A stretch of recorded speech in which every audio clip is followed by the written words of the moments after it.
Today I'm excited to share with you some do's and don'ts for crocheting baby blankets. Surprisingly, there are a few mixed messages out there when it comes to making baby blankets. What are the right yarns to choose? Which stitches are appropriate? Which ones are going to be quickest and easiest to make up in a hurry if you've forgotten that your friend was having a baby? Not that that's something that I would ever do. I'm going to start with the do's, because it's always nice to start off on a positive foot, and then we'll get on to the don'ts and have a look at them afterwards. Whether you're completely new to crochet and this is your first thing that you're making and you need a few tips and tricks to help you pick the right project and the right yarn, or you're an experienced crocheter who just wants to make sure that the person that you give the baby blanket to is actually going to be able to use it, then hopefully this will be helpful for you. So let's dive in with the do's.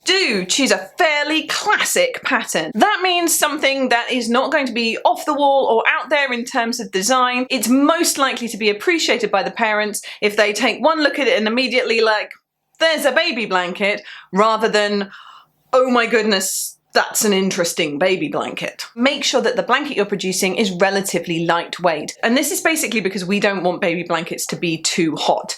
Babies are really good at telling us when they're too cold, but they're not so good at telling us when they get too hot. So safety-wise, it's always best to have lots of thinner blankets that you can remove layers of, rather than one big, thick one that has the potential to cause a bit of trouble, and the parents might decide, well, it's not worth the risk. We don't want heavy layers over babies, we want lots of thin, beautifully easy to remove layers instead. Be picky about the texture. When you're choosing the yarn that you're going to be using, make sure that it's a texture that is going to be nice and soft against the baby's skin. You want the parents to pick it up and want to rub it against their face and they love it so much. You don't want them to be like, that's a bit rough. So things like 100% cotton yarns, not ideal, even though it's a more natural fibre for a baby, because they just don't tend to be soft. Give it a rub with your fingers, a rub on your face. If the ball of yarn feels soft and nicely textured to you, then it's probably going to be fairly nice to the baby. Avoid chenille or plush yarn. Those yarns, when you pick up the ball, texture-wise,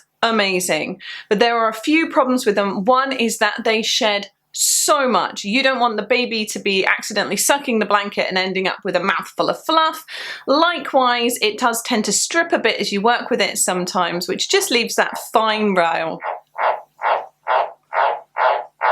Small pause for my frog to stop shouting at me. As I was saying, avoid chenille or plush yarn. It tends to shed, although it feels very tactile and soft, it's also not as easy to work with for that kind of project, at least in my opinion. It's just less likely to stay in a good condition and more likely to end up with fluff in your baby's fingers and mouth. Make sure whatever yarn you choose is washable. This blanket is going to go on a baby. It's going to get stuff on it. They're going to want to clean it. Even if it's just a decorative one, it must be machine washable, and do make sure that you either pre-wash the yarn or pre-wash the whole blanket once you've made it. That'll make sure that the colour doesn't leach out and that you know that the yarn can survive the washing machine as well, and at what temperature. And once you know what temperature it can survive at, write on a note, whether it's the card that you give the parents or a little scrap of paper that you give them with it, what the washing instructions are and what the yarn is that you've used, just in case they want to know. Do make sure that it's big enough. Babies are small, but baby blankets don't have to be tiny. I have made and been given over the years some really beautiful blankets that realistically were just too small. Whilst you obviously don't want a giant king-size blanket for a tiny little baby, you do want one that is big enough to wrap around them if they want to, or to tuck into the pram when they're taking them out. Hide your yarn tails really well. I probably double the length of yarn tails when I'm making a blanket that I know is for a baby, so that I have a big stretch of yarn and then I sew that back into the blanket, as well as crocheting the ends in as I go. Don't just go in a straight line with your end as well. If you go around curves and bends, then that will really help to keep those tails in place. Do choose a simple edging. You don't want something that's overly flamboyant. Yes, shell stitches are really pretty, but they've got holes in them that baby's fingers could get trapped in. So it's best just to keep really simple around the edges where they're likely to be holding and gripping the blanket in particular. Personally, I like to edge baby blankets with just a single or double crochet, nice and simple, one in each stitch if the pattern allows that. Don't forget to block it when you're done. It's advice that is relevant for any blanket, but particularly for something that you want to be a really sort of significant and precious gift. Presentation does make a difference, and on that note, present the blanket well when you give it to them. If you chuck it in a spare bag from your cupboard and give it to them, they may not attach as much value to that gift and realise the hours of work that went into it as they would if you just wrapped it in some nice tissue paper, maybe with a bow. Presentation does seem to make a difference to how people feel about what they're receiving. And make sure that they know that you handmade it. Don't give them a gift and assume, even if they know you crochet, they might not know you made this. Say, I made this for you, I made this for the baby. Make it clear that that's something you made, because I have genuinely given someone a baby blanket before and found out many months later that they didn't realise I'd actually crocheted it. Seriously. Finally, do think about whether the parents will like the blanket, not whether you like it or the baby might like it. Obviously, new babies, they don't have opinions beyond texture and temperature. What you want to do is make something that the parents are actually going to like, and we're not always going to agree in terms of taste with what our friends like, of course, but if you know that there's a certain style that your friends are a fan of or colours, go with that. And now the don'ts, and you know, don't is important. Avoid tangly patterns. So things like loop stitches you don't want. You don't want anything that's going to tangle or trap their fingers in it when they're holding it. Don't make it too complicated or too holy. Like holes, holy, not godly, because that would be strange for a blanket. But you don't want the baby's fingers and toes to get caught up inside the blanket when it's being used. It's good to have some gaps in terms of breathability and then reducing the weight of the blanket.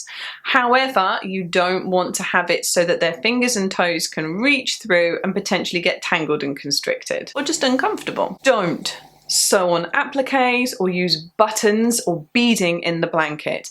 It's just not worth it. Parent is very unlikely to use the blanket if it has those things added onto it because of the risk of them coming off and causing a choke hazard. I'd also avoid having too many colour changes. Whilst that can be a really nice look for a blanket and give it a fun impact, at the same time, the more times you change colour, the more loose ends there will be and the more potential there'll be for, firstly, it to unravel when it's repeatedly washed, as it inevitably will be, but also for them to get tangled if those loose ends come out as well. But at the same time, don't stick to gender stereotype colours. You don't have to make a pink blanket for a baby girl or a blue blanket for a baby boy, and you don't have to swap over those stereotypical colours either. I'm sure you don't need this saying to you, but just do a colour palette that you think the parents will like or that you just think will look nice. Don't put the baby's name on it. However certain the baby's parents are about what they're going to name that baby, they still might change their mind when it arrives and it actually looks like a Harry instead of an Ollie. Just avoid names. Names is such a cute idea, and if you're making a blanket once the baby's arrived, that's a bit different, although still not to my personal taste, but you do you. But if the baby's not here yet and it doesn't have an official name, don't put the name on stuff. Just don't. That's gone badly so many times for so many people. And don't make the blanket if it's going to take more out of you than it will give to the other person. So if you're really tight on time at the moment, you're just not getting a lot of time for crocheting, you're just not in the mood for crocheting, or your joints are playing up, anything like that, there is no obligation to crochet just because you can crochet. And I'm a little bit talking to myself with that one because a lot of my friends have had babies or are about to have babies, and it's doing things to my brain how many baby blankets I feel the pressure to produce in the next few months. But if you can't do it, it's fine. Proper good friends will not expect you to produce something that is just not practical, possible, or emotionally doable for you to produce right now. And finally, please don't be offended if they don't use it. It actually doesn't necessarily mean that they don't like it. There are huge levels of practicality to having babies, and I'm sure that all of you who have babies in your close family or friendship groups or who have had your own babies know this so well, and it doesn't need saying again, but for anybody who doesn't, it's not a judgment on you and the thing that you've made if that gorgeous baby blanket doesn't end up getting used. Maybe it's the temperature for the time of year, maybe it's just the practicality that they want the things that are the lowest maintenance. Maybe it's sentimental and they want to keep it special for them to have when they're older. Whatever the reason, if you know in your heart that you're going to be hurt if they don't use the baby blanket that you made, then my advice is don't make the baby blanket. Make a thing you want. Make a thing for someone else. Make a toy for the baby. There's tons of awesome patterns for them. I love making toys for babies. I'm in blanket mode at the moment, but toys are good. But yeah, if it's gonna hurt your feelings, if it's poorly received, just don't make it. People don't make their best decisions and they don't do their best social responses when they're sleep deprived and they have a tiny human. It's just one of those things. So I thought it was worth saying. But anyway, do you agree? Do you agree that those are good do's and don'ts for baby blankets? What would you add of your own? How have the baby blankets been received that you've made for people in the past? I have had such a mixed bag of results. Most very positive. Only one looked at me like I'd just handed them a wet fish for their baby. Otherwise a very nice person, not sure what I did wrong there, but hopefully these tips will help you avoid that situation. Let me know what you think. Let's chat in the comments section below and I'll see you there.